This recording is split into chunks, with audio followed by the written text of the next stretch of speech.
Hello students, good morning. प्यारे बच्चों, we are discussing class 9th chapter 8 quadrilaterals. In previous class or in previous video we have already done that what is quadrilaterals, types of quadrilaterals. Also we have done some, I think, two theorems we have done, theorem 8.3 and theorem 8.6. Okay, theorem 8.3, in theorem 8.3 we have done that if each pair of opposite sides of a quadrilateral is equal then it is a parallelogram. किसी quadrilateral की यदि दोनों pair, opposite sides के दोनों pair अगर equal हैं तो parallelogram होगा. Already we have proved this one. Already we have proved theorem 8.6 ऑल्सो. The diagonals of a parallelogram bisect to each other. किसी पैरेललोग्राम के जो डायगोनल्स होते हैं वो एक दूसरे को बाइसेक्ट करते हैं. We have done both the theorems in our previous class. In today class we will prove a very important theorem, that is converse of theorem 8.6 means theorem 8.7. Understood? theorem 8.7 जो है वो 8.6 का कन्वर्स है. Theorem 8.7 में हमें prove करना है if the diagonals of a quadrilateral bisect each other. यदि किसी क्वाड्रिलेटरल के डायगोनल्स एक दूसरे को बाइसेक्ट करते हैं तो यह पैरेललोग्राम होगा. इसकी प्रीवियस जो थ्योरम थी 8.6 उसमें हमने ये प्रूव किया था कि पैरेललोग्राम के डायगोनल्स एक दूसरे को बाइसेक्ट करते हैं. तो ये इसका क्या है? कन्वर्स. अंडरस्टूड? तो कैसे करेंगे देखिए. एक क्वाड्रिलेटरल बनाते हैं. तो ये हमने बना लिया quadrilateral. A B C and D, और दोनों डायगोनल्स को हम इसमें मिला देते हैं. ए सी को भी मिला दिया हमने, बी डी को भी मिला दिया. दोनों डायगोनल्स एक दूसरे को क्या करते हैं? बाइसेक्ट करते हैं. This is already given in the statement. ठीक है, क्या स्टेटमेंट में गिवन है हमें? If the diagonals of a quadrilateral bisect each other, यानी किसी क्वाड्रिलेटरल के जो डायगोनल्स हैं वो एक दूसरे को बाइसेक्ट करते हैं तो वह पैरेललोग्राम होगा. तो देखिए गिवन. तो in quadrilateral A B C D, in quadrilateral A B C D, diagonals A C and B D bisect to each other. Bisect to each other. तो इसका मीनिंग हुआ that is O A equal to O C and O B equal to O D. क्या इसका meaning हुआ? O A equal to O C and O B equal to O D. To prove, अब हमें prove क्या करना है? हमें prove करना है कि A B C D is a parallelogram. ये हमें प्रूव करना है. कंस्ट्रक्शन की कोई ज़रूरत पड़ेगी नहीं, इसलिए प्रूफ. अब देखिए, हमें क्वाड्रिलेटरल को क्या दिखाना है? पैरेललोग्राम दिखाना है. पैरेललोग्राम दिखाने के लिए हमें पता है कि पैरेललोग्राम की प्रॉपर्टीज़ क्या होती हैं. पैरेललोग्राम की तीन प्रॉपर्टीज़ होती हैं. पहली, both the pairs of opposite sides are equal and parallel. First, opposite angles are equal, diagonals bisect to each other. Understood? तो क्या करें? चलिए हम इन दोनों ट्राइंगल को ले लेते हैं. ठीक है, अपोजिट ट्राइंगल्स. तो in triangle A O B and triangle DOC, triangle AOB and triangle DOC। तो दो ट्राइंगल्स को कॉन्ग्रुएंट दिखाने के लिए हमें तीन चीज़ें चाहिए, है ना। तो पहला हम लिखते हैं OA equal to OC, OA equal to OC and this one is given, ये हमें गिवन है OA इक्वल टू OC। दूसरा हम बताते हैं OB equal to OD, OB equal to OD, और ये भी हमारा गिवन है, तो ये भी हमने लिख दिया OB equal to OD given. अच्छा, हम और क्या बता सकते हैं, और हम बता सकते हैं कि ये वाला जो एंगल है वो इस वाले एंगल के इक्वल टू होगा, यानी कि हम लिख सकते हैं angle AOB equal to angle DOC, vertically opposite angles, vertically opposite angles, ठीक है, वर्टिकली अपोजिट एंगल्स। अब आप बताएं कि ये दोनों ट्राइंगल्स कौन से कॉन्ग्रुएंसी रूल से कॉन्ग्रुएंट हो गए। तो देखो, बड़ा सिंपल है इस बात का पता लगाना। ये साइड, ये एंगल और ये साइड, तो एक ट्राइंगल की दो साइड और उनका इंक्लूडेड एंगल दूसरे ट्राइंगल की दो करस्पॉन्डिंग साइड और उसके करस्पॉन्डिंग एंगल के इक्वल है, तो दोनों ट्राइंगल्स कॉन्ग्रुएंट होंगे। किससे होंगे? Side angle side congruency rule. तो मैं यहाँ पर लिख देता हूँ कि दोनों ट्राइंगल्स क्या हो गए? कॉन्ग्रुएंट हो गए। तो देखिए,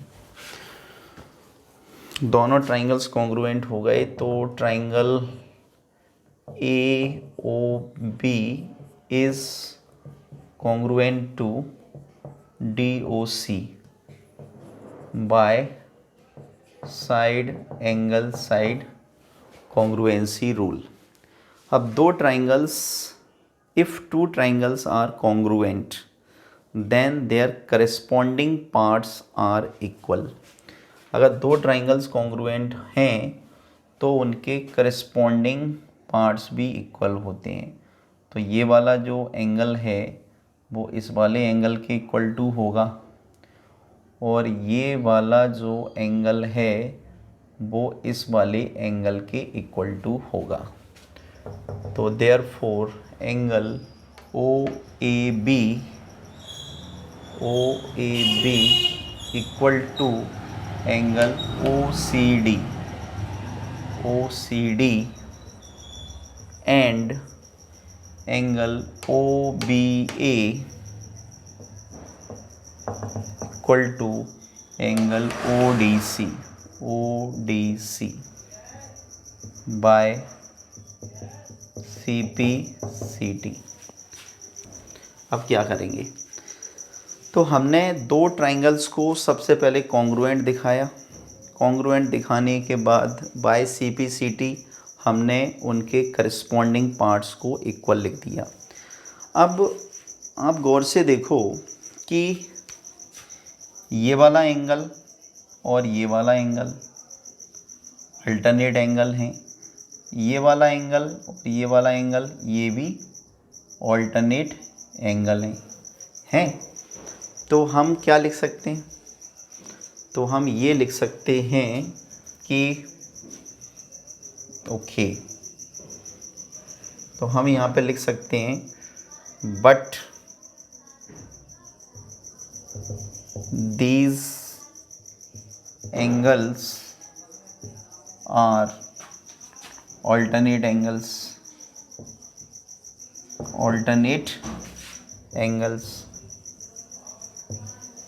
इसका मीनिंग हुआ कि भाई ये एंगल्स ऑल्टरनेट एंगल्स हैं और अगर ऑल्टरनेट एंगल्स हैं तो इसका मीनिंग ये हुआ कि इफ़ टू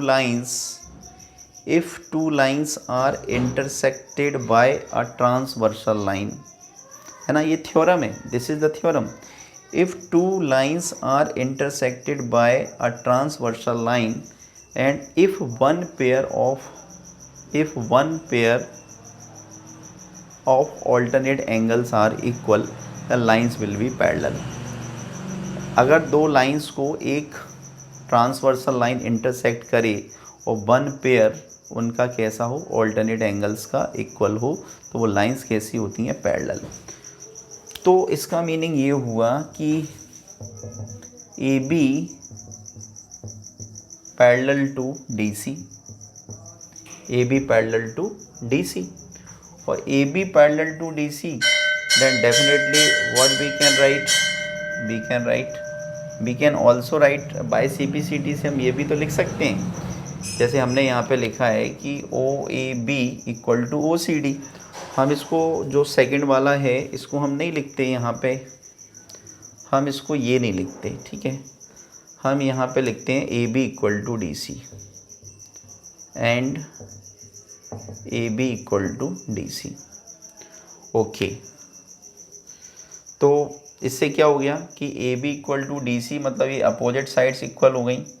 ओके, और अपोजिट साइड्स इक्वल हो गई, और अपोजिट साइड को हमने पैरेलल भी बता दिया, अपोजिट साइड को हमने पैरेलल भी बता दिया। तो बट अब हम यहाँ पे but these angles are alternate, तो मुझे यहाँ पे थोड़ा सा करेक्शन करना पड़ेगा कि but this angle is alternate angle, ठीक है।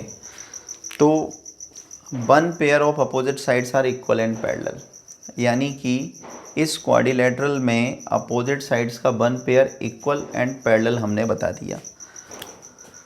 तो अब हम एक वर्ड का यूज़ कर सकते हैं, similarly we can prove that, similarly we can prove that क्या, कि BC parallel to AD and BC equal to AD, क्योंकि पैरेललोग्राम दिखाने के लिए हमें इस क्वाड्रिलेटरल के दोनों पेयर को इक्वल एंड पैरेलल दिखाना पड़ेगा, है ना। तो अब आप देख रहे हैं कि हमने दोनों पेयर्स को क्या दिखा दिया, इक्वल एंड पैरेलल। तो अब क्या हो गया, तो अब हम यहाँ पे लिख सकते हैं कि इन क्वाड्रिलेटरल ABCD, क्या लिख सकते हैं, हम लिख सकते हैं in quadrilateral ABCD, AB equal to DC and AB parallel to DC। दूसरा हम लिख सकते हैं BC equal to AD and BC parallel to AD। तो देखो क्वाड्रिलेटरल ABCD में हमने बोथ द पेयर्स को क्या दिखा दिया, इक्वल एंड पैरेलल, और this is the property to be a parallelogram. तो hence ABCD is a parallelogram proved, hence ABCD is a parallelogram, यही हमें प्रूव करना था। Understood. So this was theorem 8.7 and it is important theorem. अब देखिए हम इसमें एक एग्जाम्पल 2 करेंगे विच इज़ वेरी इम्पोर्टेंट। तो example 2,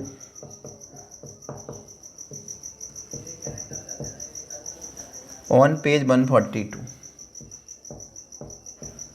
on page 142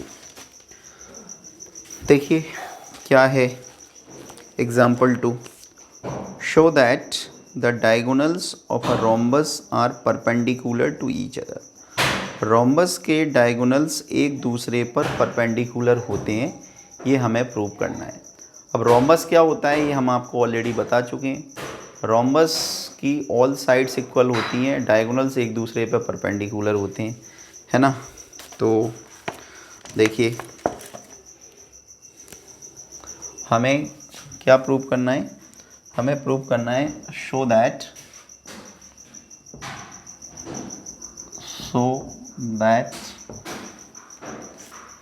the diagonals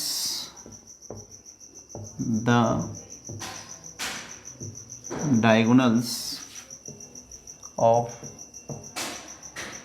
rhombus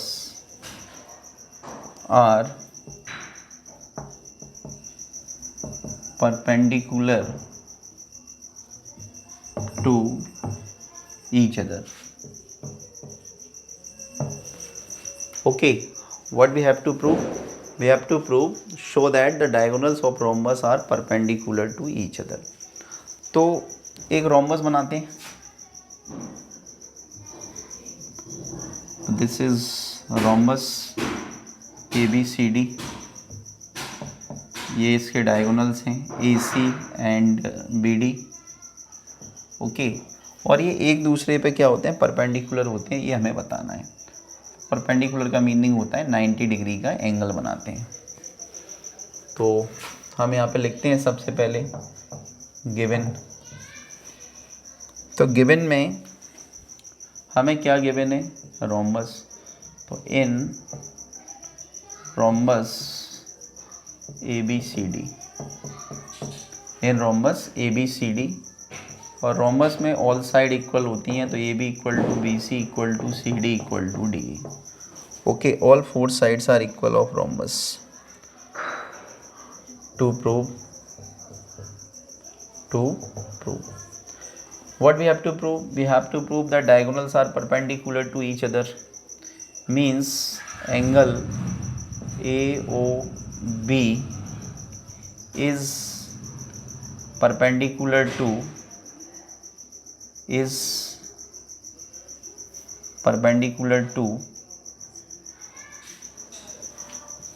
what? Angle BOC, and this diagonal means, or we can write like that कि angle AOB equal to angle BOC equal to angle COD equal to angle DOA equal to 90 degree. Simply हम ऐसे भी लिख सकते हैं, क्योंकि perpendicular का मतलब क्या होता है, परपेंडिकुलर का मतलब होता है 90 डिग्री का एंगल, है ना। तो चलिए अब प्रूफ, तो देखिए हमें इसको प्रूव करना है। तो हम क्या करें कि हम दो ट्राइंगल्स ले लेते हैं। तो आप कोई भी दो ट्राइंगल ले सकते हैं, दिस एंड दिस। तो हमने इन दोनों ट्राइंगल्स को ले लिया। तो in triangle AOB and triangle BOC, हमने दोनों ट्राइंगल्स को ले लिया, इन दोनों ट्राइंगल्स को, और हम दोनों को कॉन्ग्रुएंट दिखा देते हैं। क्या दिखा देते हैं, कॉन्ग्रुएंट। तो कॉन्ग्रुएंट दिखाने के लिए हमें तीन चीज़ें चाहिए, है ना। कम से कम हमें तीन चीज़ों को इक्वल दिखाना पड़ेगा, तब दोनों ट्राइंगल्स कॉन्ग्रुएंट होंगे। तो सबसे पहले हम बता देते हैं AB equal to BC, AB equal to BC। तो ये गिवन हो गया हमारा, ये गिवन है। दूसरा हम बता देते हैं OB इक्वल टू OB, ये हमारी कॉमन साइड है। क्या है, कॉमन साइड। और तीसरा हम बता देते हैं, तीसरा हम क्या दिखा दें, तीसरा हम दिखा देते हैं OA equal to OC, OA equal to OC। Why OA equal to OC? क्योंकि diagonals of parallelogram bisect each other.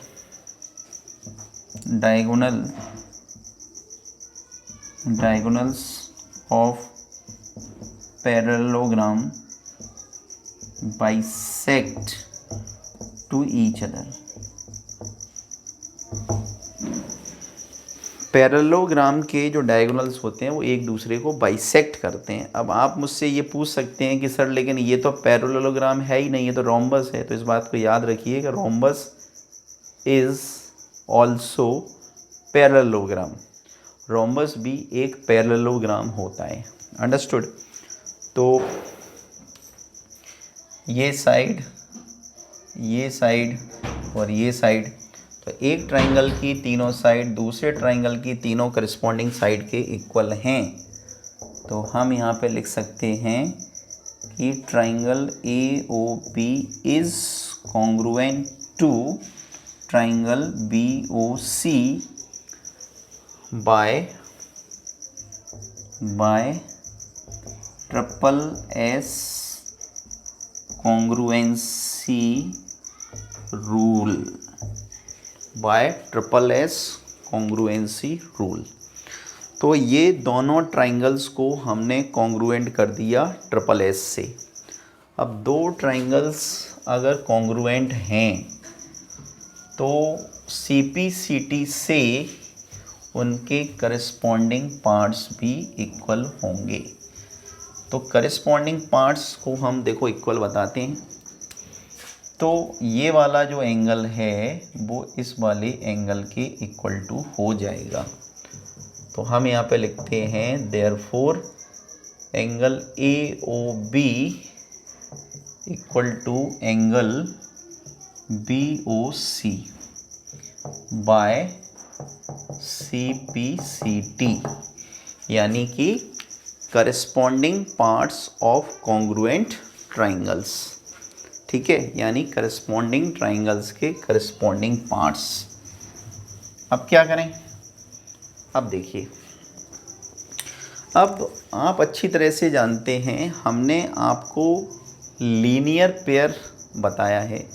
Linear pair में क्या होता है, एक लाइन होती है, उस लाइन के ऊपर एक रे खड़ी होती है और ये दोनों एंगल्स का जो सम होता है वो 180 डिग्री होता है ना। तो आप समझ गए होंगे कि अगर AC को हम मान लें एक लाइन, AC को हम क्या मान लें, एक लाइन, और OB को मान लें हम रे, तो दोनों एंगल्स का सम कितना होगा, 180 डिग्री। तो हम यहाँ पे लिखेंगे since AOB plus angle BOC equal to 180 degree by linear pair. Okay, अब हम ऑलरेडी यहाँ पे प्रूव कर चुके हैं कि एंगल AOB इक्वल टू है BOC। तो हम इस एंगल AOB की जगह पे क्या लिख सकते हैं, BOC plus angle BOC equal to 180 degree. तो one angle BOC plus one angle BOC, two angle BOC equal to 180 degree.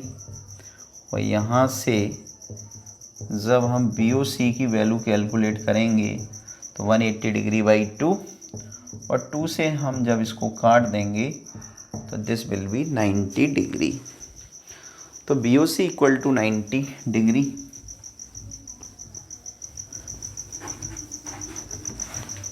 अब BOC जब 90 है तो AOB भी 90 होगा। तो angle AOB equal to angle BOC equal to 90 degree.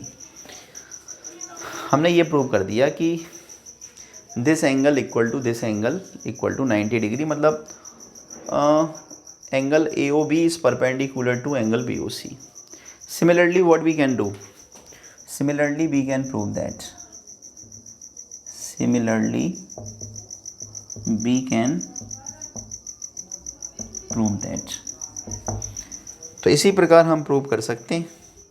क्या prove कर सकते हैं हम इसी प्रकार? तो इसी प्रकार हम ये प्रूव कर सकते हैं कि COD इक्वल टू DOA, यानी angle C O D equal to D O A equal to 90 degree. Understood. तो this angle equal to this angle equal to this angle equal to this angle equal to 90 degree. तो hence what we can write, the diagonals of rhombus, the diagonals of rhombus bisect to each other, bisect to each other proved। आया समझ में प्यारे बच्चों? So this is example 2 page number 142। But it is very important theorem. Example तो है पर आप इसको थ्योरम के रूप में तैयार करेंगे। ओके। एक्सरसाइज 8.1 का एक फर्स्ट क्वेश्चन करेंगे, दैट इज़ वेरी इंपॉर्टेंट, है ना। एक्सरसाइज 8.1।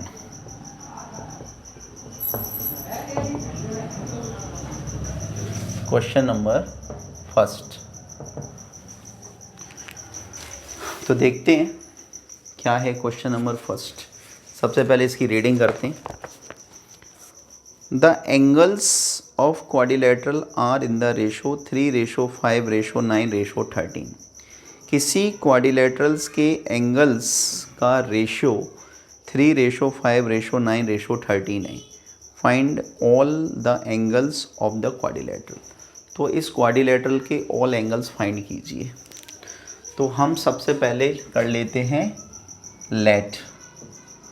तो let the angles of the quadrilateral be. तो क्या है angles? 3x, 5x, 9x and 13x। Okay. अब सपोज कोई भी क्वाड्रिलेटरल है, मान के चलो कि ये कोई क्वाड्रिलेटरल है, ये ABCD। तो इसके जो एंगल्स हैं उनका रेशो हमें गिवन है, like this one is 3x, this one is 5x, this one is 9x and this one is 13x। अब हमें इस क्वाड्रिलेटरल के प्रत्येक एंगल को फाइंड करना है। We have to find out the each angle of this quadrilateral. अब देखिए एंगल सम प्रॉपर्टी हमने पढ़ी है क्वाड्रिलेटरल की। तो angle sum property of a quadrilateral हमसे ये कहता है the sum of all interior angles, the sum of all 4 interior angles of a quadrilateral is 360 degree. तो हम इसमें क्या लिखेंगे? हम यहाँ पे लिखेंगे in quadrilateral ABCD by angle sum property, by angle sum property. अब एंगल सम प्रॉपर्टी का मीनिंग हुआ angle A plus angle B plus angle D equal to 360 degree. Angle A 3x है, एंगल B 5x है, angle C 9x, angle D 13x equal to 360 degree. अब सभी को add कर दो। तो 13 और 9 22, 22 और 5 27 और 3 30, 30x equal to 360 degree. Therefore x equal to 360 degree upon 30। 1 0 cancel with 1 0, 3 1 जा 3, 3 12 जा 36। तो 12 x इक्वल टू कितना आ गया? 12। ओके। x की वैल्यू 12 आ गई बच्चों। अब जब x की वैल्यू 12 आ गई तो हम ईच एंगल को कैलकुलेट कर सकते हैं। तो एंगल A इक्वल टू कितना है? 3x degree. 3 × 12 तो 12 3 जा 36 डिग्री। एंगल बी है 5x डिग्री, तो 5 मल्टीप्लाई 12 तो 12 5 जा 60।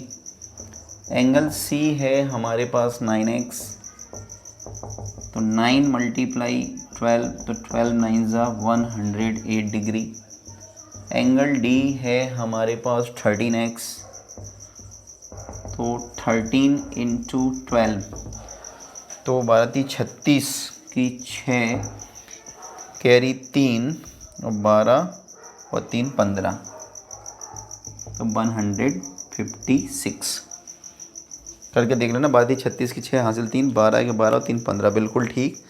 तो ये आ गए हमारे ऑल 4 एंगल्स। और प्यारे बच्चों, अगर आप इन सभी को ऐड करोगे तो इन सभी का सम कितना आएगा 360 डिग्री।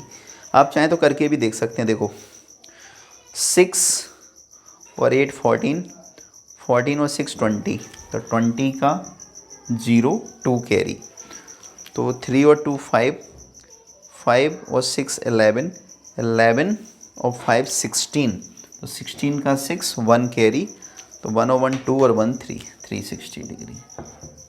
तो इसका मीनिंग ये हुआ कि हमारा क्वेश्चन बिल्कुल करेक्ट है। तो दिस वाज क्वेश्चन नंबर 1। तो this is enough for today's class. In next class or in next video we will study the remaining questions of exercise 8.1. Till then, take care and goodbye.